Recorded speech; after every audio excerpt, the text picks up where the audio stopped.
Teaching off-leash skills to a sighthound can be very different than training off-leash skills to another kind of dog, mostly because they are so prey-driven, but they are prey-driven with what they see, and they are fast. So if they see something that they want to chase and they go after it and they are off-leash, like, what are you gonna do?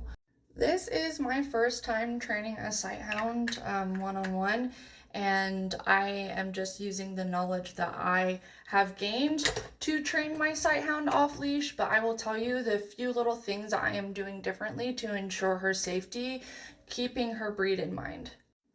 First thing I did was make sure that she got the chance to be off leash in a large, safe area that I had really good visibility while my other dog was there to lead as example.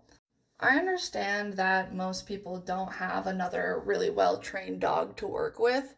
And so, one option that is always going to be a thing is to get a really nice long line. I like mine to be at least 20 feet.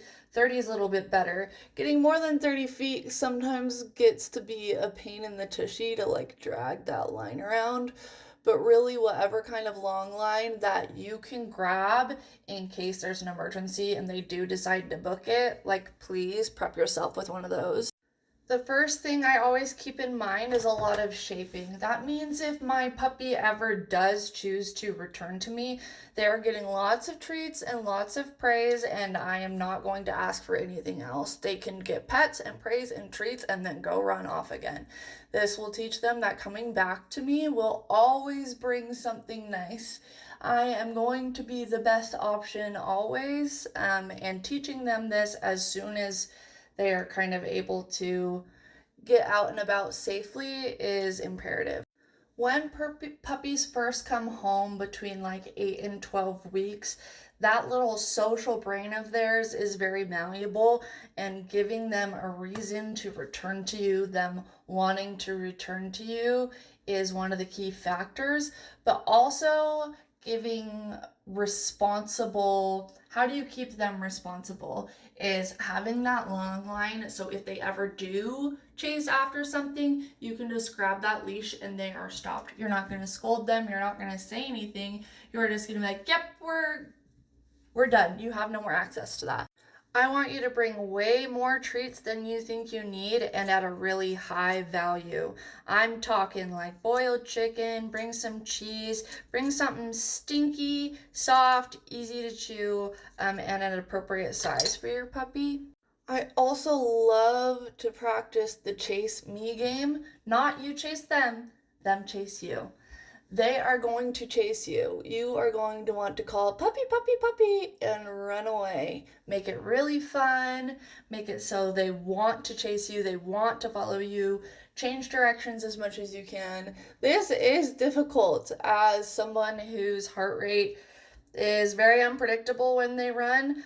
But I don't necessarily have to run fast. I can just put a little pep in your step, and choose a higher spoons day if possible if you are purposely training with a disability. Another thing is get off of your phone. Follow your dog.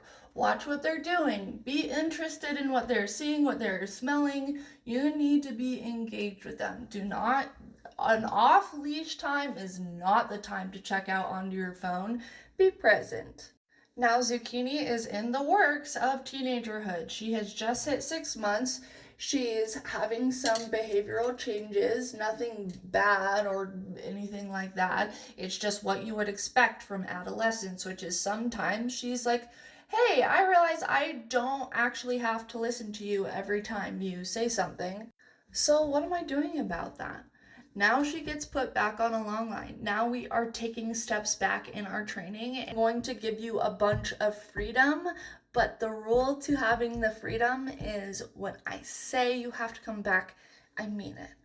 As much as possible, I avoid using a formal recall to end fun. That means that when my girls are out and about, if they choose to return to me, they are going to be getting a lot of treats, and then they are going to be sent back away. If it is time for us to leave, and if it is time for us to get in the car, if there is some sort of situation that has popped up, I am going to be as casual as possible.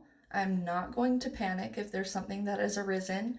I'm going to start heading and calling, and I'm not going to put on their leash. They're going to get treats for staying next to me and for following me, and I am going to try and get them into the car through verbal praise and treats only, not by a real recall, a real formal recall. I find that people often use a formal recall when getting their dog to end something fun, and their dog now no longer wants to listen to the recall. This is especially true in puppies who don't actually have a solid grasp of what a recall is. So, trying to use one that they don't know anything about is just going to make it harder to train later.